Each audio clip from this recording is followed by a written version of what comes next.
Hey, good morning everybody. It's Tom Christie back in the carving shop, and I'm going to start a new series, and this is going to be on carving a Goldeneye Drake. 37 years ago and counting, I made my first decoy, and it was a Goldeneye Drake. I have not made that many since that time, maybe a handful. So I'm looking forward to carving this Goldeneye Drake. He's going to be kind of in a reaching position. I went ahead and bandsawed out the body and the head. If you need to refresh your memory on how to bandsaw out a decoy, you can look at the Mallard videos or some of the others that I've already done. I just don't want to duplicate those efforts. So we'll skip right to starting to carve on the head. And the Goldeneye Drake has some real unique geometry. It's a beautiful bird. The bill is very specialized, so we'll take a look at that. And I think it will be valuable to document the carving of this Goldeneye Drake, just in case you want to try your hand at a Goldeneye Drake, or maybe you've already got one underway. Hopefully you can learn something from this video that I'm going to put together. Hey, if you're valuing the content that I'm putting together on this YouTube channel, please hit the subscribe button. It doesn't cost anything, but it really helps me out. And I'm so encouraged that we have, I think, over 1,600 people subscribe to the channel now, and that is very encouraging to me. And I really appreciate the feedback, the suggestions. Keep them coming. That just keeps me motivated to build the channel. So let's get going on this Goldeneye Drake. Okay, let's take a look at this Goldeneye study bill. It's kind of a short, stocky bill.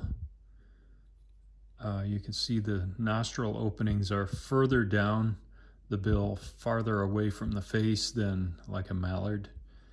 The nail, there's a little indentation here.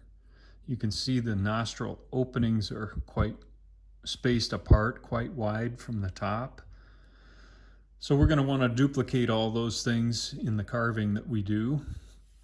And I've created a pattern by tracing around the bill, so I'll use that now to transfer that to the wood. Make sure it's centered well.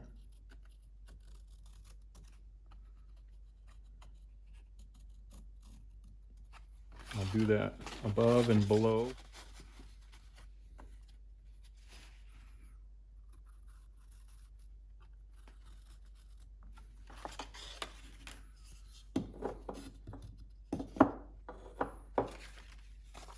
Then we'll use the pattern to get this key dimension from the tip of the bill to where the bill meets the face.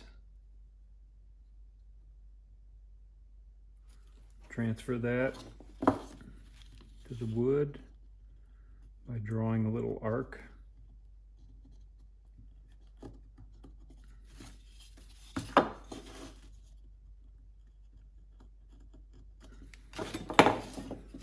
So that gives us the target area for the cheek and where it meets the front of the bill.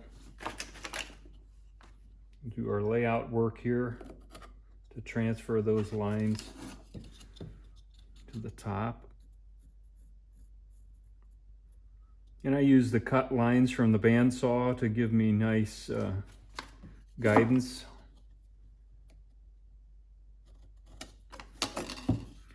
On this point from here to here. Do the same thing underneath.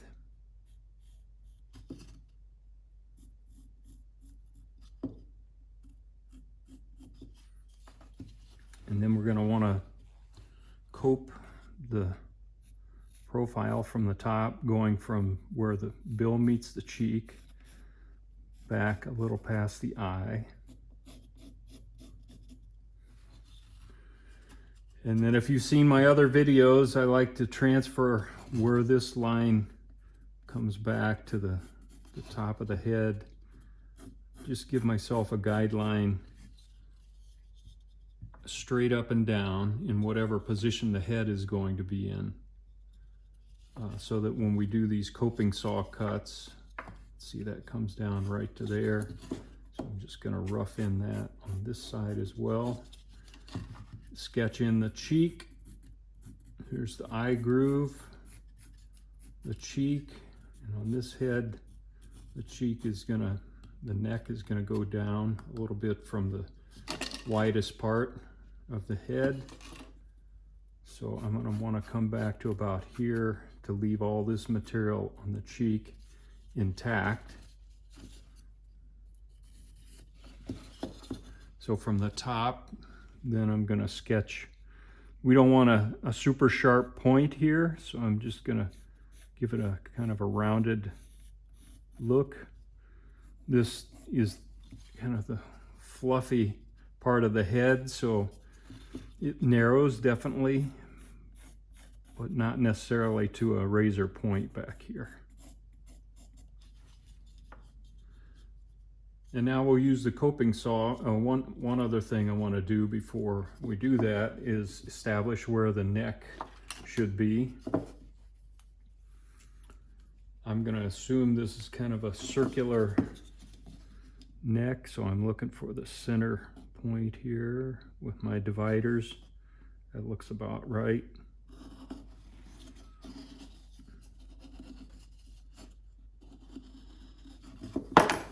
Nice thick neck, but this gives us guidelines on, as we're removing wood, we want to leave this wood in place for the neck and not ruin the profile here.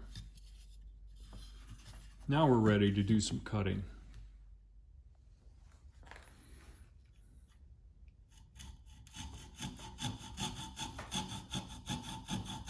Follow my pattern.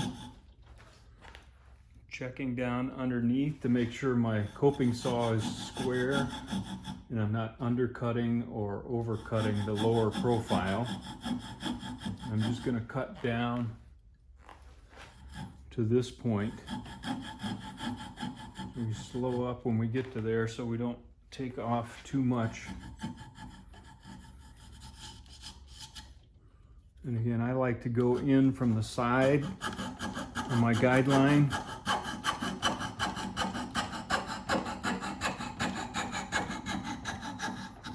And as you approach the bill, slow down, be careful so you don't gouge into the side of the bill there. So now I know exactly where that cheek meets the bill. That's an important dimension. Now I'm going to make this angle cut down the side. I'll just speed this up so we get through the cut quicker. And just know I'm not sawing that fast. I normally take this just past the eye.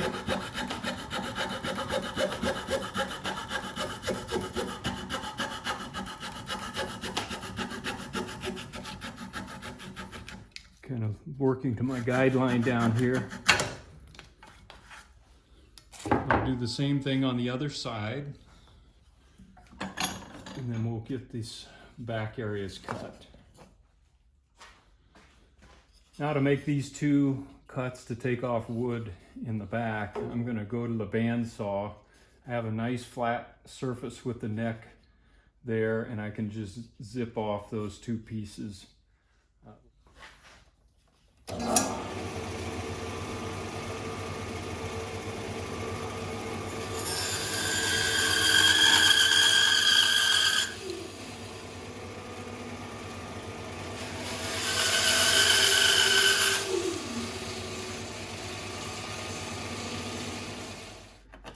Now I'm just using the dividers to do a quick measurement on my study bill from the cheek to the tip of the bill, comparing that to my pattern, and it's right on, which is a good thing. The reason I'm doing that is you can get study bills that vary slightly in length and dimension, and it's important that you know whether your study bill is smaller the same size or larger than your pattern, because you need to make adjustments in your measurements accordingly. Thankfully, this study bill is exactly the size of my pattern, so I can use all my reference dimensions right off of the study bill and transfer those to the head, to the carved head, without having to do any interpretation. So I want to locate where this notch is. So I'm going to get a dimension from the end of the notch to the tip of the bill with the dividers. And transfer that to my head. So it's going to come down to there. I'm going to get a quick measurement on the width.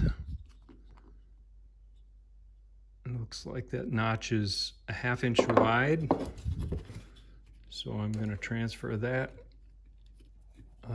Where's my mark? Right here's my mark. I'm going to transfer that width to the bill. And then, I know this is a lot of meticulous work, but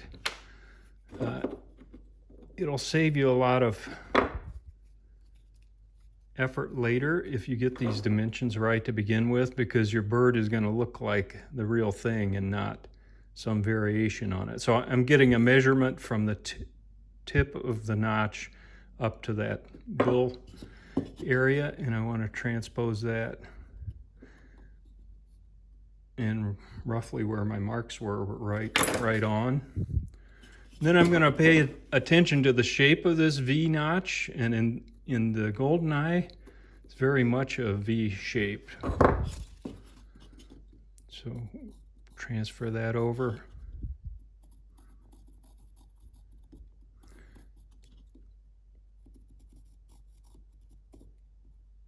And those of you that have watched my previous videos know that I start with this notch because that determines the bill length and really begins to set the stage for how the crown ties into the bill, etc. So we'll do some grinding to define that V notch and then go from there. Just another note to pay attention to the shape of this line as it interfaces with the cheek. And on the Goldeneye, you can see from this top area, it's very much a straight drop down and then a slight curl back. On a lot of other ducks, there's quite a bit of return up here. Not so on the Goldeneye. So we want to keep that in mind, because if we carve a big return in here, it may look pleasing, but it's not going to look like a Goldeneye bill. Okay, I'm going to use this little cylindrical ruby bit and use that to define the notch, and do that by following the V guidelines and kind of digging down at the top so that we end up with a little bit of a raised area where the notch is. I'm removing material from both sides of that notch. Not a lot, because this doesn't dive down too much into the face. So it's a relatively shallow cut here.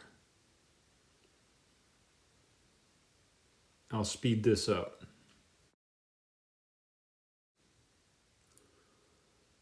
Just taking it off so it's even on both sides.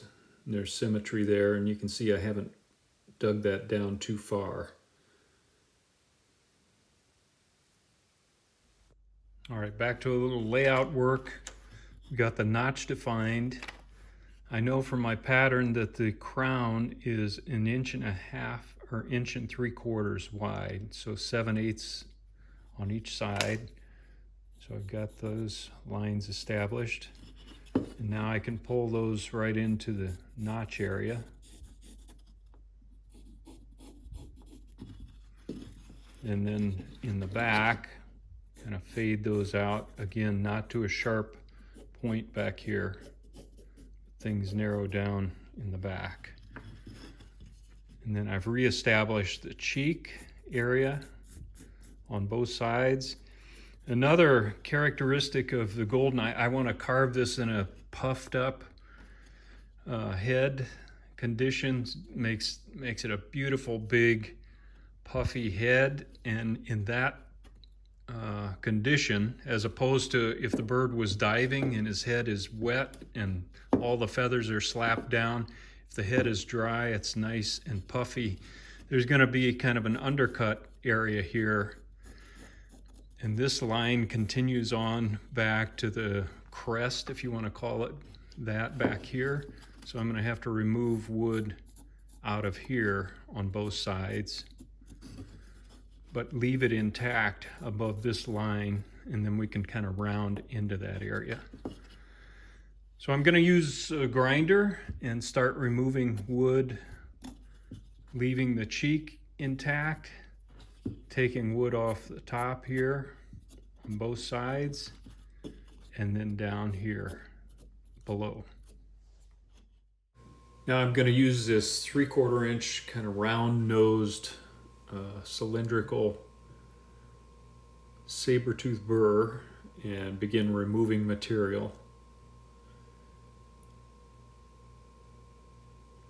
leaving the cheek intact and narrowing the crown. So I'll speed this video up so we can just kind of watch the whole process at higher speed. Main goal here is keep your hands away from the burr, because it will bite you, and maintain a firm grip on the head. Now I'm taking material down to that guideline that I've drawn for myself on the top, so I know how deep to go.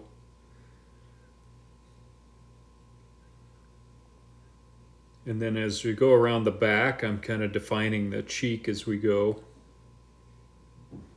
and narrowing the back and rounding it.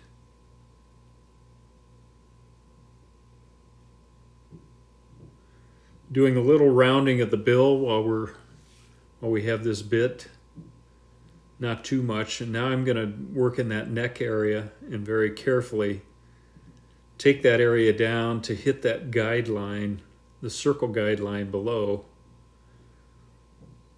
and follow that around to the back of the head.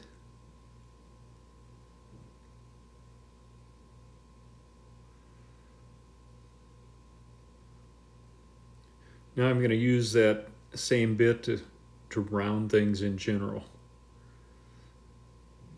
So we're driving for that hourglass shape from the front. And you can see I'm rounding that lower edge.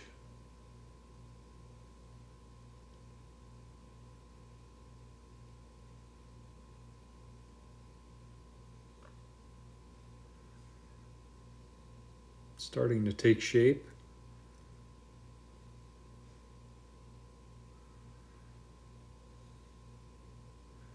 Now I'm working that rear area of the crest and rounding that.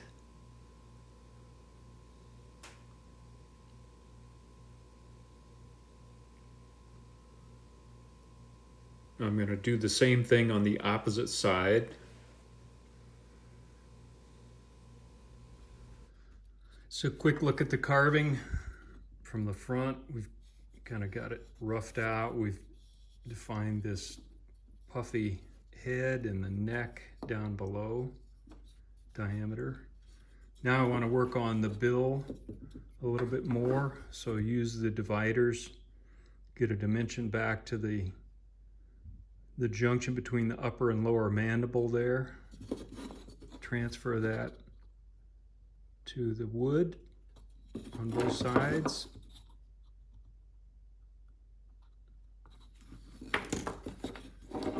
And then, as we talked about earlier, there's not much of a return here, so this drops pretty much straight down at a slightly rearward angle from this spot, and then curls back to meet that dimension. So I'll pencil those in, and then we'll go back and remove this material and begin to define the bill. I'm going to use that little ruby cylinder again and use that to run along and define the edge of the bill as it meets the face. So I'm taking that down a bit to match up to the V shape above. And then I'm going to use that same bit to dig in here and relieve material in this area, in the rictus area where the upper and lower mandible meet. And I want to take that down to the width of the bill to match up with the width going forward towards the tip of the bill. And this just takes a little time to remove material and begin to define that shape on both sides.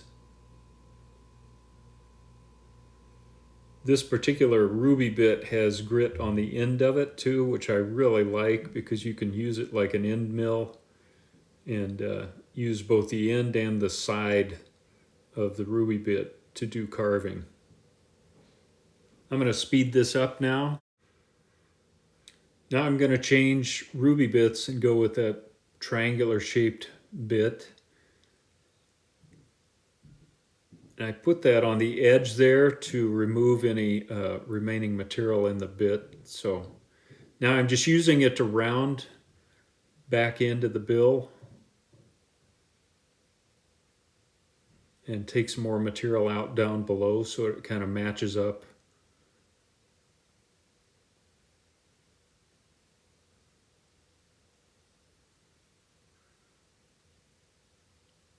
And then I can use that same bit to do some shaping around the bill.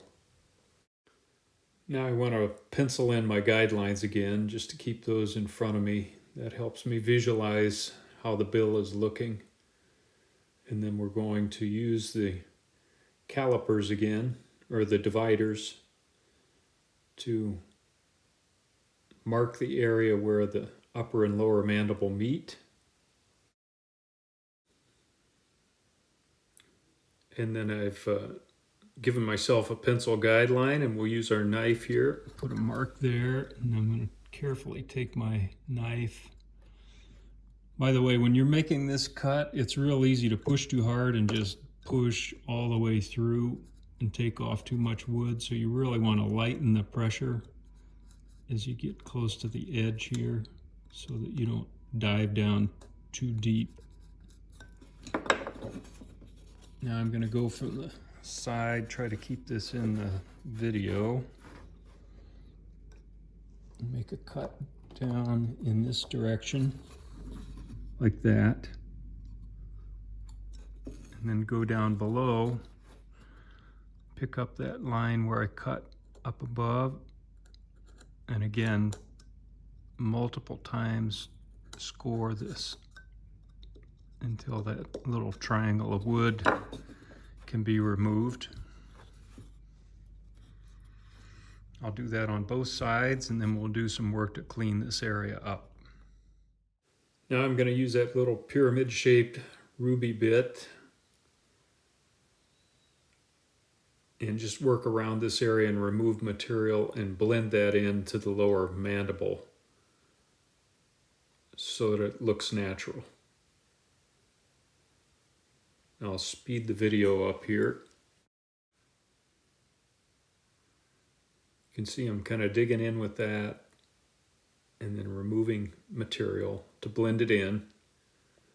Then we're going to do some work on the lower mandible to define where it meets the face in just a second here.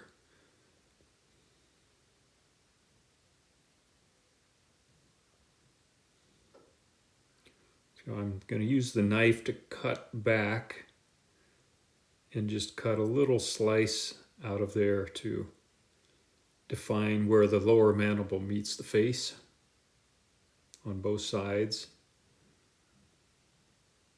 and begin to create that V shape under the chin. Now I'm using that ruby bit again and putting a little definition down around the chin area. Then I like to undercut that lower mandible just a bit, and that flows into that V shape underneath nicely.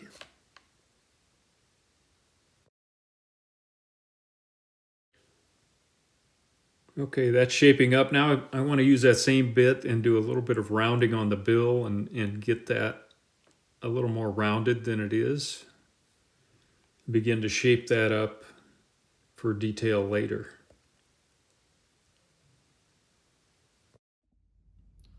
All right, before I do any detail work on the bill, I want to get the rest of the head kind of shaped up. And the next step is determining the width between the eyes. And I know from my pattern that there's about 1 inch between the eyes from the front. So I've got my calipers set for that dimension, and you can see I'm too wide. So I'm going to use my grinder and grind in a little bit of an eye channel here on both sides.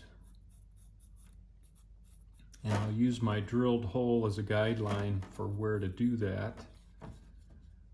And remember, that eye channel doesn't end up here somewhere. It kind of follows the path of the bill, because the bird is going to be looking right down that pathway as it's feeding.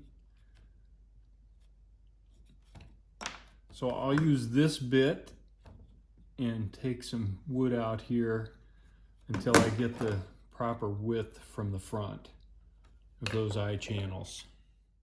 Okay, I'm going to speed this video up and just kind of let you watch the process. This takes multiple times to really work that dimension down to where it's correct. So I just want to speed through this. Basically, I'm just creating a groove on both sides, following that guideline that I gave, and then taking material out on the cheek and also upwards towards the crown to create that channel that runs from the eye to the bill and get that width worked down to the proper dimension.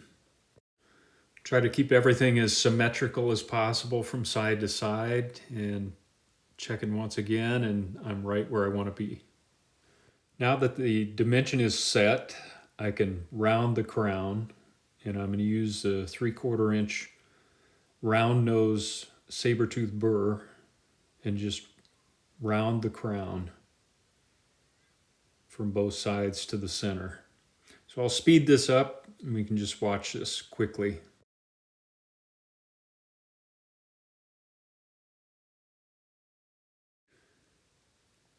And as I work my way to the back of the head, the crown narrows up a bit and blends into that crest in the back of that puffy head.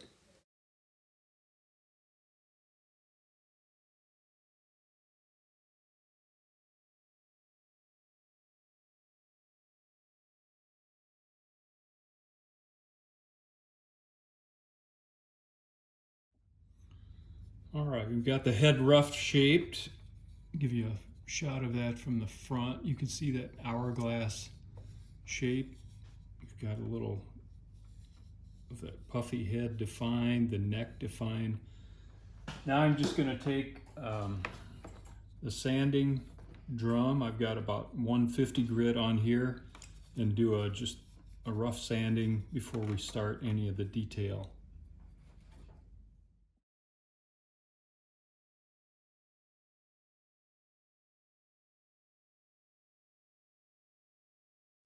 I'll just show you a bit of this sanding, but the process is just smooth things out and get ready for some final hand sanding.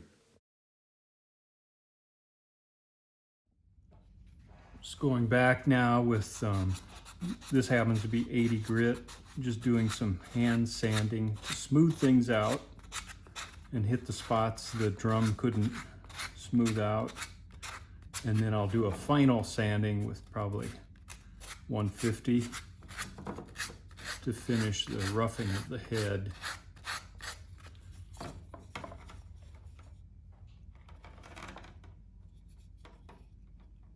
Just give you a few views of where we stand right now.